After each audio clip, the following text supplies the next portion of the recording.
सुगंधा और उसकी सास कांता के बीच एक अजीब सी जंग रहती थी। ये जंग थी किचन में कौन ज्यादा अच्छा काम करेगा और घर के सदस्यों के दिल जीतेगा। और उनकी इस जंग में हमेशा कुर्बान होते थे उनके दोनों पति। कैसे? आइए देखते हैं इस किचन पॉलिटिक्स की कहानी में। एक दिन किचन में, माँ जी, आज मैं बना रही हूँ मेथी की सब्जी। इस खाने से घर वालों के पेट की सारी समस्या खत्म हो जाएगी। और मैं बना रही हूँ तड़के वाली छाछ, जिसे पीते ही गैस की समस्या कभी नहीं होगी। दोनों अपने अपने खाने को लेकर टेबल पर पहुंच जाती हैं। तभी सुगंधा के ससुर उसकी बनाई सब्जी की तारीफ कर देते हैं। अरे वाह, मेथी की सब्जी भी बनी है, बड़ी ही स्वादिष्ट है। वाह बहू वाह। अरे बहू, लेकिन इसमें इतनी सारी मेथी बर्बाद करने की क्या जरूरत थी? देखिए माँ जी, ये तो वो मेथी है जो आप रात में भिगोकर सुबह उसका पानी पीती हैं, और जो मेथी फेंक देती हैं उसी से मैंने ये सब्जी बनाई है। अरे वाह बहू, तुमने तो बड़ा ही समझदारी का काम किया। बस अब क्या था, कांता जी का तो मानो ये सुनकर खून ही सूख गया। वो फैसला कर लेती है कि किसी भी तरह वो अपने खाने की तारीफ लेकर ही रहेगी और सुगंधा को किचन में उसकी कमियां गिनाएगी।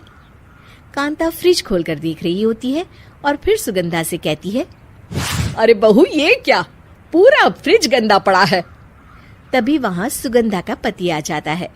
वो सुगंधा को डांट कर कहता है, सुगंधा, तुम्हें कितनी बार कह रखा है कि वायरस फैल रहा है, साफ सफाई का पूरा ख्याल रखना है, लेकिन तुम किचन में इतनी गंदगी रखोगी तो कैसे चलेगा।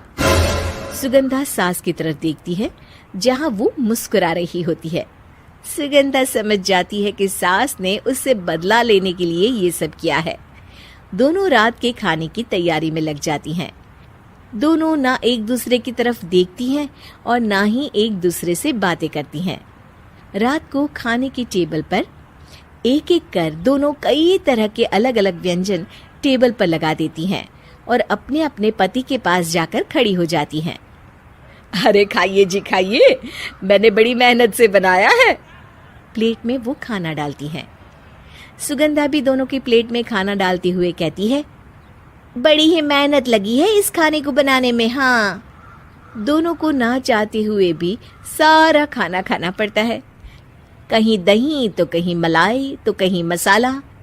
और इन सब के बाद दोनों बड़ी ही मुश्किल से अपने कमरे में सोने जाते हैं। लेकिन अगली सुबह सुगंधा का पति चिल्ला रहा होता है, हाय रे हाय, मेरा तो पेट खराब हो गया। हाय माँ, बहुत दर्द हो रहा है। तो वहीं कांता के कमरे से भी कुछ ऐसी ही आवाज आने लगती है। हे भगवान, इस सास बहू की लड़ाई हमारी जान लेकर रहेगी। जाओ कोई डॉक्टर को बुला कर लाओ। डॉक्टर आते हैं। दोनों को देखकर कांता और सुगंधा से कहते हैं, देखिए, आप दोनों इन्हें खाने में हल्का ही दीजिएगा। हो सके तो रात का खाना जल्दी खाया करे और वॉक किया करे। इतना कहकर डॉक्टर वहां से चले जाते हैं। जिसके बाद एक बार फिर से दोनों बहुएं किचन में जाती हैं और खाना बनाने में लग जाती हैं। रात में खाने के टेबल पर दोनों एक बार फिर से खाना लगाने लगती है। पापा जी, मैंने ये पतली मूंग की दाल की खिचड़ी के साथ ये पापड़ और पुदीने की चटनी भी बनाई है। अरे बहू, अभी अभी बेचारे पेट की बीमारी से गुजरे हैं। इतना भारी खाना तो डॉक्टर ने भी मना किया है ना। देखिए, मैंने आप दोनों के लिए सूप बनाया है। और दोनों उन लोगों की प्लेट में खाना डालने लगती हैं। तभी दोनों एक साथ बोल पड़ते हैं, बस करो, हमें माफ करो।